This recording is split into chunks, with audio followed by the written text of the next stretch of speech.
Y como todos los martes, me acompaña el licenciado Roberto Uriel Domínguez Castillo. Bienvenido, Roberto. Licenciado, muy buenos días a todas aquellas personas que nos escuchan a través de estos micrófonos.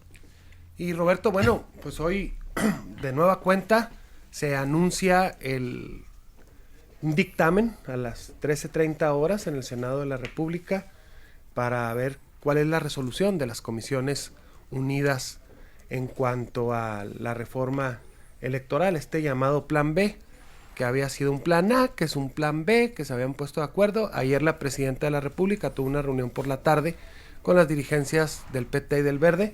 Veremos cuáles son los arreglos a los que llegaron, cómo lograron arreglar a sus aliados. Y bueno, anuncia el coordinador de los morenistas en el Senado, Ignacio Mier, que los asuntos de técnica legislativa que estaban pendientes van. Así es, híjole, es el plan B rasurado, ¿no? Yo creo había un plan A, plan B y luego ya después este plan B rasurado. Que el día de ayer generó cierta controversia porque pues, no iba a pasar tan rápido como se esperaba. Obviamente dentro de las negociaciones y dentro de las actividades que se hacen propias por parte de los coordinadores de los grupos parlamentarios, sobre todo del Partido Morena, Partido del Trabajo y del Partido Verde, pues al parecer ya llegaron a un consenso. Y ese consenso es el que se estaría aprobando precisamente en comisiones para posteriormente pues ser propuesta hacia el pleno del Senado. Aquí llaman varias cosas la atención. Primero, pues que es una reforma constitucional. Una reforma en la cual se modificarán diversos artículos de nuestra Constitución tendientes a modificar la organización interna de cada una de las entidades federativas. ¿Y a qué me refiero? En esto se tocarán puntos en cuanto a las modificaciones a los congresos de los estados y a la propia integración de los cabildos. Desde mi punto de vista, una reforma sumamente invasiva, una reforma centralista, una reforma que pues atenta contra la posibilidad tanto de municipios como de estados organizarse como le venga en gana, siempre y cuando estén en el marco de la Constitución. Hoy la Presidenta de la República pues presenta esta iniciativa que no sabemos en qué va a quedar. De cualquier manera estaremos pendientes del dictamen, pero sí los puntos presentados tienen que ver con integraciones del cabildo, integraciones de los congresos y además algo muy importante, que es la irrupción de la Presidenta de la República en una boleta electoral para la elección intermedia. Esto lo ha desdeñado la Presidenta, así como pues no pasa nada. O sea, ¿qué tiene que el pueblo decida si continúo o no? A ver, nadie le ha pedido que se vaya. La Presidenta de la República ganó de manera contundente en 2024 con un margen muy importante de votos y fue electa por 6 años.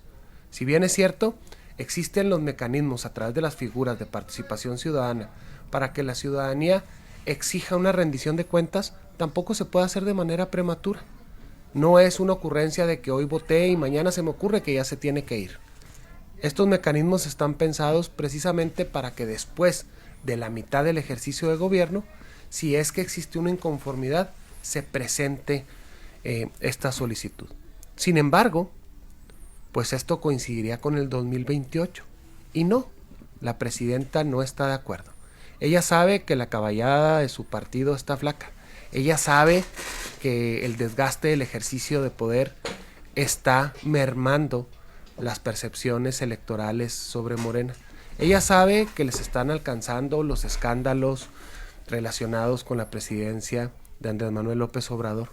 Sabe perfectamente del descrédito y de la división interna que está enfrentando su partido y se considera que ella es la salvadora y que por ende tiene que participar activamente en una jornada electoral haciendo proselitismo hacia su partido, utilizando los medios de comunicación oficiales, utilizando su cargo y los recursos públicos, algo que sinceramente ustedes y nosotros sabemos que están superados desde 2008.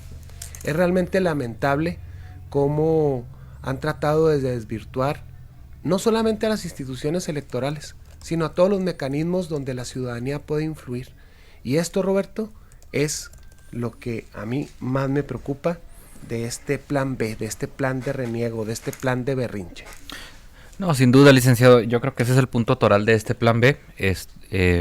Inclusive hemos visto algunas manifestaciones por parte de la oposición en el sentido de que se le había aclamado al Partido del Trabajo que si se levantara la voz sobre este tema. Y es que yo coincido plenamente contigo en esta figura de revocación de mandato. Creo que la propia naturaleza se está desvirtuando. Si bien es cierto, la revocación de mandato es un mecanismo de participación ciudadana muy legítimo, en la cual el pueblo, la ciudadanía de un país puede optar por remover a un funcionario público electo. Creo que ante esta iniciativa se está desvirtuando lo que es la naturaleza de la revocación de mandato. La revocación de mandato la pide el ciudadano, no la pide el propio gobernante para ver si me voy o no me voy. Y eso creo que coincidimos plenamente. Es una bravuconada. La verdad es una bravuconada que aparte, ¿qué creen? Tampoco es original. Vuelve a ser una copia de la misma bravuconada que hizo Andrés Manuel López Obrador. O sea, otra vez la presidenta sigue sin temas originales. Otra vez la presidenta sigue solamente siendo continuista de un guión marcado por Andrés Manuel López Obrador. Además, ha sido la característica de los gobiernos de Morena desvirtuar la participación y los mecanismos con los que los ciudadanos pueden exigir límites al gobierno. Lo vimos desde el inicio o antes del arranque de la presidencia de Andrés Manuel López Obrador con esta consulta pública sobre el aeropuerto de Texcoco, para que el pueblo le dijera si continuaba o no. Sí, nada más que el pueblo estaba organizado a través de los comités de campaña de Morena, en plazas públicas sin el mínimo respeto a lo que significa una consulta popular que está perfectamente legitimada. Hoy atentan también contra la revocación de mandato, porque como bien lo señalas, la revocación de mandato es una facultad que tienen los ciudadanos de pedir que el término anticipado de un periodo constitucional, no una figura para que el gobierno rete a los ciudadanos a ver si le ganan. Son dos cuestiones muy distintas. Por eso yo hablo de que este es un plan B. Este es un plan B de bravuconada y de berrinche. Sin duda, pero y es una copia, tú bien lo comentas, pero es una copia también con esteroides, si me lo permites. Porque quizás algo que no se... Con anabólicos. Con anabólicos, con proteína, con creatina. ¿Por qué? Porque aquí hay una trampita. ¿Y cuál es la trampita? Que quizás en las veces pasadas la vez pasada no se realizó. Y es que ahora desde la propia Constitución se autorice la promoción personalizada de la Presidenta de la República. Eso está completamente prohibido en el artículo 134 constitucional. ¿Y por qué está en la Constitución? Porque ha sido un reclamo permanente de la oposición. ¿Quién cree que inició este reclamo? Pues precisamente Andrés Manuel López Obrador al perder la elección de 2006. Así fue como se fue modificando la Constitución para 2008, posteriormente en 2014, acotando. Quienes tienen un poco más de edad recordarán que anteriormente los gobernantes tenían la posibilidad de aparecer de manera permanente en espacios públicos, en espectaculares, en pendones. Si inauguraban un metro de banqueta, salían y decían que habían entregado la obra. Y así estábamos llenos de la imagen mediante el uso pagada con los recursos públicos, es decir, con el dinero de todos. Había una promoción personalizada para influir. Esto existía allá en México. Esto lo teníamos superado también. Y hoy la presidenta de la República ayer señala con el carisma que la caracteriza, dice pues no sé por qué se enojan, pues si quieren revocarme pues yo tengo que defenderme. No señora, nadie quiere revocarla, nadie le pidió, como tampoco nadie le pidió esta reforma electoral. Esa es una realidad y por eso es un berrinche que quizás nos vaya a costar muy caro a todos. Sí, ante los riesgos evidentes de lo que implicaría para la propia autoridad electoral llevar a cabo esta mega elección, ¿no? Aunado a las elecciones ordinarias que se van a llevar a cabo de las 17 gobernaturas, los congresos locales, el propio Congreso de la Unión, quizás la renovación del Poder Judicial, la mitad de los encargos o de los cargos en el Poder Judicial de la Federación, y ahora sumarle una revocación de mandato en donde el principal protagonista es la Presidenta de la República, pues yo no sé cómo le va a hacer el INE, pero Pues ¿cómo le va a hacer el INE? Pues como le ha tenido que hacer, y más ahora con los recortes y las presiones presupuestales que van. Además, con un INE que no está compactado, con un INE en donde sus diversas consejerías caminan para todos lados. Basta ver la cancelación de la cita que tenía la presidenta Tadei, donde no sabemos si utilizó de pretexto a sus consejerías o simple y sencillamente supo que el arreglo venía y más vale quedarse calladita. Eso es una situación sumamente penosa, que quien preside al Instituto Nacional Electoral opte por cancelar una cita donde públicamente iba en contra de esto, y con una solicitud también muy importante, que se posponga la elección judicial, precisamente para no empatar una revocación de mandato, una elección judicial, además de las elecciones de las diputaciones, gubernaturas en 17 estados, la totalidad de los municipios del país y las diputaciones locales. Es decir, una complejidad para un órgano que desde la presidencia de la República ha sido vulnerado, ha sido despreciado y está siendo dinamitado. Hoy en la mañana, eso fueron las expresiones. Hoy en la mañana la presidenta Sheinbaum, al momento de referir esta reforma electoral y el dictamen que pues finalmente fue circulado quizás en el transcurso de ayer y pues con una técnica legislativa en el transcurso de la madrugada. Y el reclamo fue ese, o sea, ¿cómo es posible que consejeros electorales y magistrados electorales ganen más que la presidenta de la República? Sigue el eterno reclamo desde hace 2 sexenios, en el cual pues ya se ha comprobado que no es una cuestión de interpretación, no es una cuestión directa de que puedan ganar más como una remuneración pública, pero ahí está el reclamo, ¿no? Ese es el reclamo en la reforma electoral, el plan B rasurado. Pues lo expresado hoy en la mañanera por la presidenta Sheinbaum es eso, es un ataque hacia las consejerías y hacia las magistraturas de estos órganos electorales. Que por cierto, la verdad es que ni siquiera dan ganas de defender a la sala superior. No. Qué cosa tan espantosa. Es verdaderamente penoso la actual integración. Ya sabíamos y ya nos habían decepcionado en muchísimas ocasiones, sobre todo con esa interpretación que le permitió al partido oficial obtener una mayoría artificial o una supermayoría artificial. Yo en lo particular, que tuve la oportunidad de ser magistrado electoral y que además conocí personalmente a la mayoría o a la totalidad de los integrantes de esta sala superior, me siento completamente decepcionado. Me siento completamente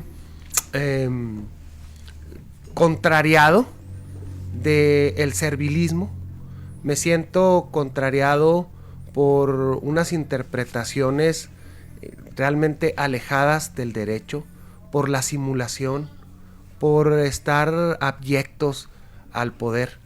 Pero el colmo de los colmos, ya en tema de burla, quizás tratando de asegurar un hueso para los que se van, porque no saben hacer absolutamente nada más. La resolución de ayer, en cuanto exoneran al hermano de Andrés Manuel López Obrador, quien fue captado en video recibiendo dinero. Y podría esto tener muchísimas salidas, pero la salida que escogió la sala superior fue la peor. No, sin duda, o sea,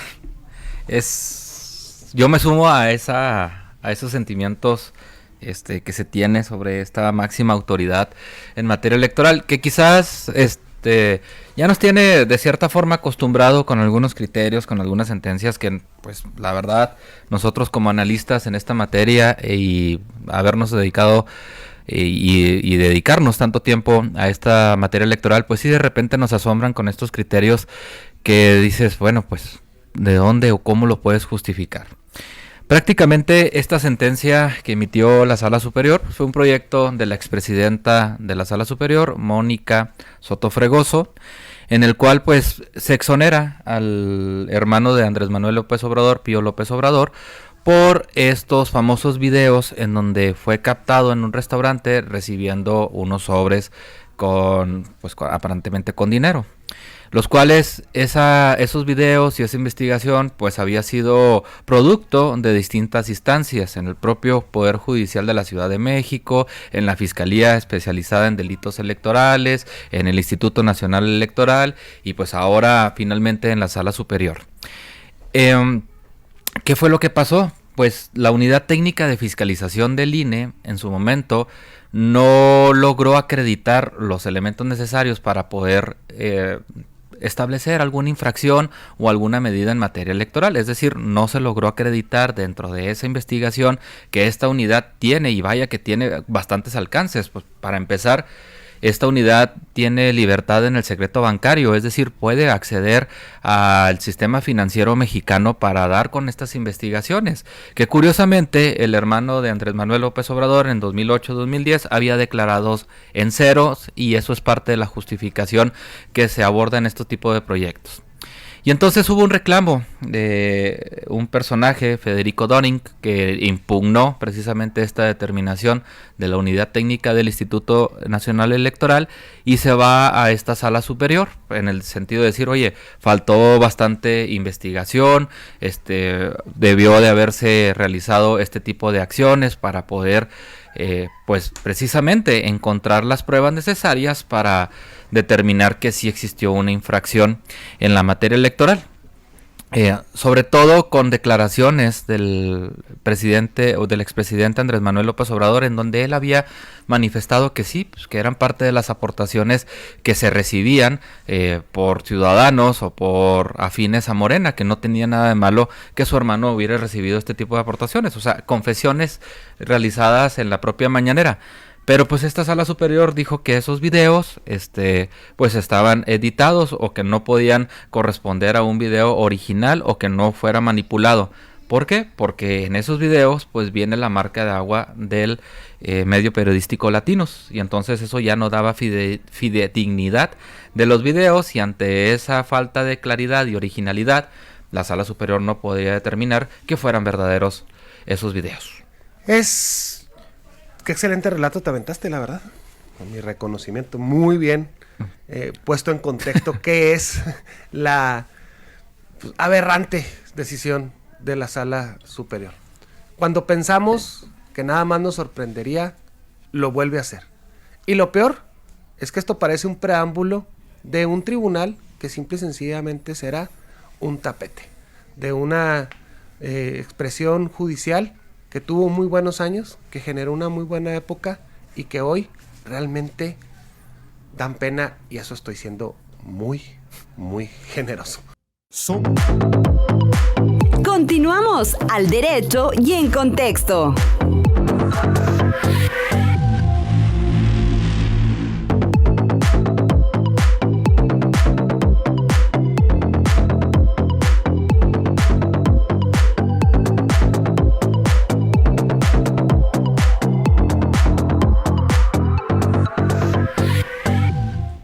Gracias por continuar con nosotros. El día de hoy en Contexto hemos estado platicando sobre diversos tópicos pues, que realmente nos preocupan, y nos preocupan porque van en detrimento de las instituciones, porque iniciar una reforma electoral como berrinche, como una venganza, como una posibilidad de que la presidenta participe activamente en la elección empuñando su proyecto político, nos parece muy grave, y sobre todo porque los mecanismos han sido distintos en México, porque hay una situación en la que nosotros hemos decidido como país que el gobernante en turno no debe participar activamente en esto. Sabemos que es una referencia, sabemos que es una situación en la cual obviamente un partido político defiende a su gobernante, pero ya lo teníamos en México muy superado, que sea la presidencia de la República utilizando los medios públicos en una figura que realmente nadie se la ha pedido y que ella está tratando de impulsar como, insisto, un tema de bravuconada, de reto, a ver si me sacan. Y no, señora presidenta, nadie la quiere sacar, nadie lo ha pedido. Estamos los mexicanos muy conscientes de que fue usted electa por un periodo de 6 años. Además de todo esto que platicamos, Roberto, sobre este declive, y que bueno, siguen dando muestras, y esto es lo peligroso. Ya vimos la actuación penosa del Tribunal Electoral del Poder Judicial de la Federación, que ya esas actuaciones no sorprenden a nadie, pero que sí realmente cada vez decepcionan más, sobre todo por haber hecho este viraje de un tribunal constitucional que defendía los intereses, que tuvo grandes aportes en mejores épocas, antes de que los integrantes de esta sala superior mutaran hacia el servilismo. Y Roberto, otra penosa actuación de la reina del acordeón. Pues, sí. De la presidenta futura de la Suprema Corte de Justicia. De la ministra Lenia Batres. Es que está ¿Quién tratando... más, a Fernández Noroña o a Lenia Batres? No, ya no sé. Ya lo tengo Sí, realmente en siento que duda. ya traes ahí un serio problema al respecto. Sí. Yo creo que Ya quizás está siendo infiel a Fernández quizás por Noroña. mi profesión, a lo mejor está recalcando o me está reclamando más las actuaciones de la ministra Lenia Batres, pero bueno, es lo que hay y es parte de lo que sucede en nuestro país diariamente. Y esto, ¿qué tiene que ver el apellido Batres ahora en esta semana? ¿O qué fue lo que pasó? Quizás más bien en este caso la ministra quiere arreglar una situación de su hermano, porque su hermano pues es el encargado o el titular del ISSSTE. Y entonces... Es el director general del ISSSTE. Sí. Y líder político de su familia. Claro, Sí. sí. Martí Batres Guadarrama, un nombre que es sumamente conocido en la política, en la izquierda mexicana, completamente seguidor del presidente López Obrador desde su militancia en el PRD, y ha sido fundamental incluso para la presidenta Sheinbaum, que fue su secretario general de gobierno e incluso fungió como jefe de gobierno de la Ciudad de México cuando la presidenta Sheinbaum se postuló a la candidatura. Así es, pues este personaje, que no deja de ser el hermano de la ministra Lenia Batres, realizó una publicación en el Diario Oficial de la Federación, a nombre y título obviamente del Instituto de Seguridad y Servicios Sociales de los Trabajadores del Estado, en el cual esta publicación en el Diario Oficial de la Federación trataba para establecer el procedimiento de revisión sobre pensiones que superan los 32,571 pesos. Es decir, es un procedimiento administrativo en el cual se van a revisar estas pensiones que se consideran altas y entonces puede haber una reducción, puede haber una modificación y evidentemente pues lo tienes que publicar en el periódico oficial en el Diario Oficial de la Federación. ¿Y qué sucedió? Bueno, pues que no se publicó completo, que no se realizó la debida publicación a algo que pues evidentemente va a afectar muchísimos intereses sobre los pensionados o los derechohabientes de este Instituto de Seguridad Social. Y entonces empezaron a caer diversos amparos. Hasta el momento se tienen el conocimiento de 5 amparos que pues evidentemente son resueltos por tribunales de la Federación, y dentro de estas sentencias o de estas resoluciones se advierte que ese link, que esa publicación pues consistía nada más en un link, que a veces funcionaba o no el PDF, y evidentemente pues esto es inconstitucional. ¿Por qué? Pues porque va a haber una determinación que va a afectar a mis derechos y no puedo conocer la cabalidad para tratar o poder defenderme de esa determinación del ISSSTE. Y entonces, ¿qué es lo que se propone? Pues lo que se propone, a petición precisamente de su hermana, la ministra Lenia Batres, que ya fue una solicitud presentada al presidente de la Corte, Hugo Aguilar, de que entonces sea la Suprema Corte de Justicia quien atraiga esos amparos. Porque como están pegando esos amparos, porque evidentemente fue un error, como dicen algunos medios de comunicación nacionales, fue una pifia por parte del ISSSTE, entonces quieren componerle la plana o arreglar la circunstancia desde el máximo tribunal de nuestro país, a petición de su hermana. Es decir, el director del ISSSTE comete un error, porque al final de cuentas él es el que firma este dictamen, este procedimiento. Ese dictamen está mal, están cayendo amparos, se lo están concediendo, y entonces va a venir efectos generales. Y antes de que se haga más grande el error, pues dice Lenia Batres, voy a defender a mi hermano, y entonces acá, desde la Corte, vamos a resolver esa situación. Y esto es una muestra más de cómo se está aglutinando el poder en torno a las figuras de el partido oficialista, de cómo cada vez se cierran las posibilidades de que la ciudadanía ejerza la defensa de sus derechos, de cómo se han cooptado las instituciones. Y esto es algo que realmente debe preocuparnos. Anteriormente sonaba como un discurso alarmista, sonaba como una situación en la cual pues era quizás un simple discurso de quienes no pensamos igual que quienes están en Morena y ejercen el poder actualmente en nuestro país. Pero eso era una manera, y sigue siendo una manera de descalificar a quienes no pensamos igual. El problema es que tú también te estás quedando sin la posibilidad de defender tus derechos. Te estás quedando sin la posibilidad de un trámite adecuado del juicio de amparo que fue creado precisamente para ponerle un freno al gobierno. Y esto no solamente lo estamos viendo nosotros, esto se está viendo en el mundo. Cada vez son más los estudios que analizan la calidad democrática de los países. Cada vez México va descendiendo en estos escalafones, en donde nosotros presumíamos en los 90s e inicios de los 2000s una posibilidad de competencia electoral, una construcción, porque México jamás ha consolidado un Estado de Derecho, pero estábamos en vías de hacerlo, estábamos en la posibilidad de la construcción de las instituciones. Anteriormente hablaba yo del Tribunal Electoral, así como se creó el IFE en su momento, el Tribunal Electoral que pasó mucho mejores épocas que las que tenemos hoy.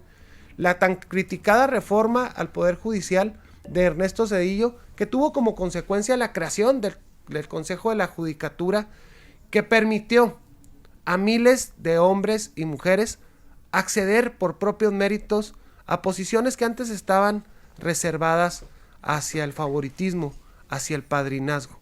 Hoy todo esto va en reversa. Y yo solamente quiero dejar la reflexión si queremos volver a un México al que quizás muchos se nos ha olvidado. Muchos ya no tenemos las imágenes que comentaba yo sobre el abuso de poder desde la presidencia de la República, sobre el uso indiscriminado de los recursos, sobre la presencia de una sola opción electoral. Esto, quienes tienen mayor edad lo recuerdan, y México sinceramente no era mejor en esos momentos. Por eso es muy preocupante que nosotros no tengamos una memoria inmediata. Por eso nosotros pensamos que es nuestra responsabilidad compartirles lo que se vivía antes y lo que nosotros vemos hoy, no para que nos crean. Lo que nosotros buscamos es que ustedes investiguen y tomen sus propias decisiones. Pero ahí está la muestra. En 2 días, Tribunal Electoral y Suprema Corte de Justicia. E insisto, en México se ve esto, me preocupa que se normalice, pero en el resto del mundo no se está normalizando y estamos siendo señalados. Incluso con un estudio hecho en Suecia con 600 indicadores sobre calidad democrática. ¿Y cuáles fueron los resultados, Roberto? Híjole, pues este estudio, que si lo ponemos en término español, se llama Variedades de la Democracia. Y sí, en efecto, está hecho en Suecia y es el estudio BitDem, en el que pues descendemos al ranking de democracias catalogadas a nivel mundial. Inclusive estamos por debajo de países como la India, como Hungría, como Senegal, como Perú, que ha atravesado. Está atrás de Perú, que ha tenido N número de presidentes en los últimos 6 años. 4. No, como 6. O sea, ya a ese nivel nos están catalogando en esta calidad democrática que tiene México. Y es que se hace desde un punto de inflexión. Al menos este estudio está muy focalizado lo que sucedió a partir del 2008 y cómo han sido los cambios estructurales de nuestro país, con todas las reformas evidentes que se han realizado. Inclusive toma también como uno de estos puntos torales pues la reforma al Poder Judicial y recientemente también las reformas electorales que se estaban proponiendo, pero de otro lado también la intervención por parte del poder público en las decisiones hacia no solamente hacia el interior del país, sino también hacia las demás entidades federativas. Es un análisis que se realiza de este estudio en el que no tenemos buenas vísperas. Dentro de 179 países evaluados somos el 111. O sea, desde ahí es la magnitud hacia lo que va en declive de nuestra democracia. Esto es bien importante señalarlo. O sea, el vivir en democracia no solamente es tener la posibilidad de ir a votar. No solamente es que tu voto cuente. que si existe alguna inconformidad, existan tribunales que lo resuelvan. Que el poder se renueve periódicamente. No solamente eso es vivir en democracia es tener la posibilidad de expresarse, es tener la posibilidad de acceder a servicios públicos de calidad, es tener la posibilidad de pensar distinto, de trabajar desde la sociedad civil organizada. Y todo esto está siendo mermado, todo esto está siendo erosionado, dinamitado. De verdad, no es un buen escenario para nuestro país. No es un buen escenario, no solamente porque no lo pensamos nosotros, sino porque nos están viendo mal desde el mundo. Descendimos terriblemente en estos índices, como vamos descendiendo en educación, como vamos descendiendo en temas de seguridad. Esto nos tiene que poner a reflexionar sobre el país que queremos construir. Esto nos tiene que poner a pensar qué es lo que está pasando. Ahora, existe otra terrible noticia, que es que selectivamente a diversas organizaciones de la sociedad civil se les cancela la posibilidad de recibir donativos. Y dirán ustedes, pues qué bueno, ya que dejen de estar viviendo de dinero de quién. Pero ¿por qué de manera selectiva? Yo entendería que fuese una política pública cancelarles a todos la posibilidad de recibir donativos. A todas aquellas organizaciones que se dedican a hacer investigaciones que ponen en evidencia al poder público. A todas aquellas organizaciones de la sociedad civil organizada que se dedican a hacer política. A todas aquellas organizaciones de la sociedad civil que se dedican a pensar. Entiendo que a todos se les cancelara. Y lo entiendo bajo una mirada y una óptica autoritaria de la Presidencia de la República. De una autoridad intolerante. De una autoridad amenazante. Pero ¿cómo sale a la luz que se les cancelan aquellas que han dado a conocer las irregularidades en las contrataciones del gobierno federal, en las irregularidades en el Tren Maya, en la destrucción de la selva, en los descarrilamientos que para la 4T no son descarrilamientos, sino son incidentes? Aquella que también en el gobierno de Peña hizo evidente el socavón y los responsables, en las que han cuestionado el poder público, no solamente desde López Obrador y la presidenta Sheinbaum, sino en la presidencia de Enrique Peña Nieto, incluso en la de Felipe Calderón, incluso en la de Vicente Fox. Entonces, el pensar igual, el cuestionar, se ha convertido en una actividad de alto riesgo. Ya no nos basta solamente ser el país más peligroso en el mundo para ejercer el periodismo, sino ahora participar desde la sociedad civil también parece una actividad amenazante y peligrosa para el poder y que por ende representa para los activistas un riesgo inminente. Pero ¿sabes qué? Aquella asociación que se encargó a recaudar recursos, curiosamente estimulados desde una cuenta de Twitter de un presidente en retiro que no está retirado y que ejerce funciones como Andrés Manuel López Obrador, a esa le autorizaron ser donataria en 20 días. Sí, a usted que no consigue las citas del SAT, a usted que tiene una burocracia terrible en esto, a esa asociación de Fraternidad para Latinoamérica, en 20 días, y algunos trámites se los autorizaron de manera simultánea el propio 9 de marzo. Esto está sucediendo en México, esto es una realidad. Sí, esta asociación Humanidad con América Latina, AC, que como bien lo señalas, tiempo extraordinario para que tuviera todas las autorizaciones necesarias para recibir donativos, porque pues al final de cuentas esa es la función de esta asociación civil. Que conmovió hasta la presidenta de la República, dijo que también le iba a meter una lana, es decir, si avala sí, que pues, la sociedad pues civil es que piensa como ella, sí se organiza para mandarle lana a Cuba, pero, ahí sí, uh-huh. Pero la sociedad civil organizada para cuestionarla, ahí no. Por eso es que digo, actúan de manera selectiva y actúan de manera autoritaria. Sí, porque, a ver, normalmente, ¿cuánto pudiera tomar el trámite para crear una asociación civil con estos fines? Pues, según algunos reportes, son 10 trámites los que tienes que hacer en el SAT, en este Servicio de Administración Tributaria de la Hacienda Federal. Y por lo general tarda, o lo mínimo que pudiera, si todo te sale muy bien y te sales avante, pues son 5 meses. En algunos casos se han reportado que hasta 2 años, dependiendo de los trámites y la finalidad de esta asociación civil. Pero como lo comentas, o sea, aquí sucedió un tiempo récord, ¿no? O sea, 20 días ya, ¡pum!, creada en ipso facto esta asociación civil con la posibilidad inmediata de realizar este tipo de donaciones. Pero este es el contraste, o sea, eso sucedió previo a que llegara esta determinación del SAT técnica, o sea, porque así se ha justificado en la mañanera, en decir, es un dictamen técnico, es una decisión técnica que el Servicio de Administración Tributaria realizó, yo no tengo nada que ver. Vaya, pues el SAT evidentemente... Todo tiene que ver.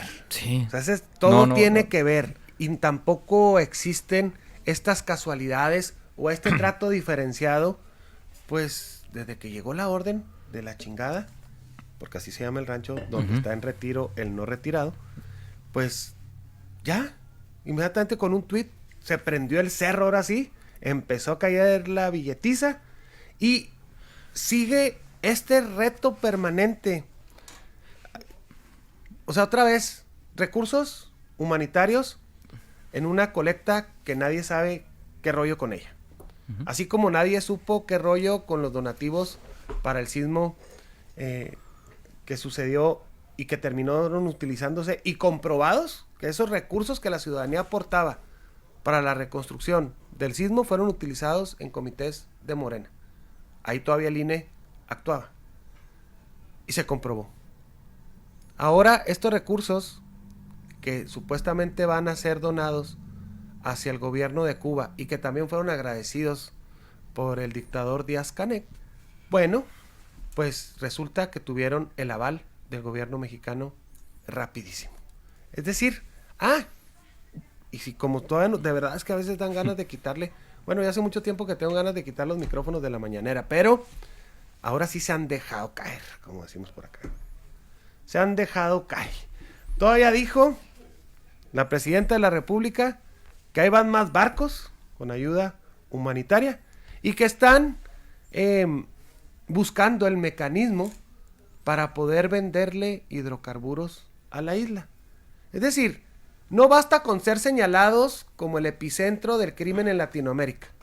No basta con ser señalados sobre un país que pues cada vez camina más hacia el autoritarismo, que desciende en los índices en el que el mundo ve el desarrollo democrático. Ahora todavía nos vamos a vender o queremos vender el petróleo barato, casi regalado, y dejar de aprovechar una gran oportunidad con la venta del crudo mexicano y ganar más dinero para la hacienda pública. Es decir, todo al revés, Roberto.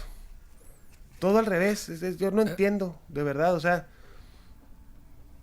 sigo sin entender. Pues es que por eso mismo, como a veces es difícil de entender este tipo de cuestiones, porque quizás a lo mejor nosotros lo vivimos en lo personal o lo estamos visualizando, es importante también que tomen en consideración que no son palabras nada más de nosotros de manera personal. El estudio al que se hacía referencia, el estudio o reporte BIDEM, puede ser consultado, es una cuestión de que en este momento googleen y que comprueben precisamente cómo el mundo ve a México. Y es que en ese sentido, uno de los reclamos es que México ha censurado a los medios de comunicación. Otro de los reclamos o otra de las cuestiones que se enlista sobre estas características es que México registra un deterioro sustancial en la represión de las organizaciones de la sociedad civil, lo cual pues ya para muestra un botón, eso está sucediendo. Y entonces llega a una conclusión bien interesante. El país o nuestro país es catalogado como un autocratizador a nivel regional. Es decir, es un ejemplo a nivel regional, es un ejemplo de Latinoamérica, siempre lo ha sido. El detalle es que en este estudio se reporta que el 20% de la población de América Latina que actualmente no vive en una democracia se encuentra en México. A ver, y aquí sería muy importante también señalar que es una autocracia. La autocracia es una forma de gobierno donde el poder supremo está concentrada en una persona o en un grupo reducido. Eso es una autocracia. Y eso es lo que estamos viviendo. Y lo vivimos y nos ponen muestras a diario. Iniciamos el programa platicando sobre este plan B de berrinche, en donde precisamente le pega incluso a los ayuntamientos, a los congresos de los estados, cuando es una facultad de las entidades poderse organizar. Con respeto a la Constitución, sí, pero no desde el mandato de una persona o de un grupo. Eso es una autocracia. Es el poder concentrado en una persona o en un grupo reducido, precisamente para beneficio de ellos. Y no lo digo yo, así está definido y también lo retamos a googlear. En el caso de que no nos crean, y ojalá pase eso, porque estos espacios precisamente tienen que ser aprovechados para despertar las conciencias. No son espacios de adoctrinamiento, no queremos nosotros darle catecismo de ninguna manera, queremos que investigue, que se informe y que vea que las cosas no están bien, o al menos tome su propia decisión. Así es precisamente nuestra intención, un espacio de reflexión. Es un espacio de reflexión para que podamos consultar la información que está disponible, lo que está sucediendo, no solamente en los medios de comunicación oficiales, sino también cómo se advierte desde otras aristas hacia nuestro país. Un ejercicio comparativo es necesario, si ese ejercicio comparativo lo están realizando, estudios o digamos entidades que no pertenecen a nuestro país, pues a lo mejor es porque así lo están viendo, y quizás a lo mejor nosotros no nos estamos viendo porque estamos dentro de un mismo entramaje. Es importante tener este estudio comparativo, vale la pena también realizar este tipo de reflexiones. Vamos a poner nosotros en nuestras redes sociales las ligas, porque vale la pena. Nosotros sí fundamentamos lo que estamos diciendo, sí le damos las fuentes y siempre damos el reconocimiento aquí a quienes tienen el valor de publicarlo. O en este caso, pues es una labor que realiza una institución internacional con sede en Suecia, que tiene más de una década haciendo este tipo de estudios, que no es alguien que se haya fijado en México, sino que analiza todo el entorno de Latinoamérica. Uh-huh. Y se las vamos a poner en nuestras diversas plataformas, tanto en el Facebook, en el Instagram, en Spotify y en YouTube, donde precisamente nos pueden encontrar como Derecho en Contexto. Y Roberto, me voy a atrever a algo que no hacía mucho tiempo. ¿Qué nos vas a recomendar? Ahora voy a recomendar un libro que está haciendo en boga, y es un libro político, que está interesante, es muy interesante analizarlo desde ese punto de vista.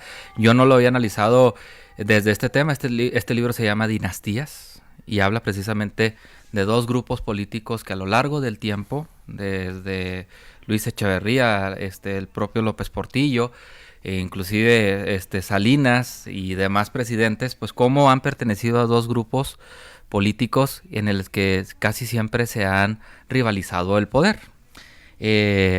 Dinastías es un libro que ahorita está en boga, quizás no ha sido tan mediático, pero es un libro sumamente interesante. Ya sé cuál estás diciendo, he visto a su autor, de apellido Garza, Ramón Alberto, sí, Garza. Lo he visto principalmente en TikTok, Sí. Ahí es donde he visto que varios creadores de contenido lo han entrevistado y señala algunas teorías que pues vale la pena explorar. Dice que el conflicto se reduce a una percepción de país fincada en los 60s y 70s, ¿no? En donde por un lado va la visión del papá de Salinas de Gortari, de Raúl Salinas Lozano, y por otro del grupo de Luis Echeverría, y que entonces todos los conflictos que tiene México provienen de ese jaloneo y de visiones de país.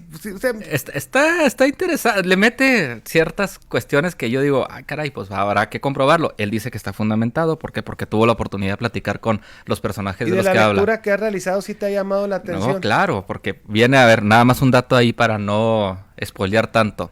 Me parece que la historia no se spoilea. No, pero hay cierta historia que no todo el mundo la conoce. Y a lo mejor él refiere ahora como estamos cercanos a la Semana Santa y luego estás viendo las películas que siempre repiten en el Canal 5 con las que crecimos. Bueno, si me permites otra recomendación, y luego, a lo mejor le dicen, no te voy a platicar el final. O sea, no quieres platicar que alguien lo crucificaron. No, Roberto, aquí hay un dato bien interesante. Y dice, muy bien, ¿ves? Dice que algunos expresidentes de nuestro país fueron espías de la CIA.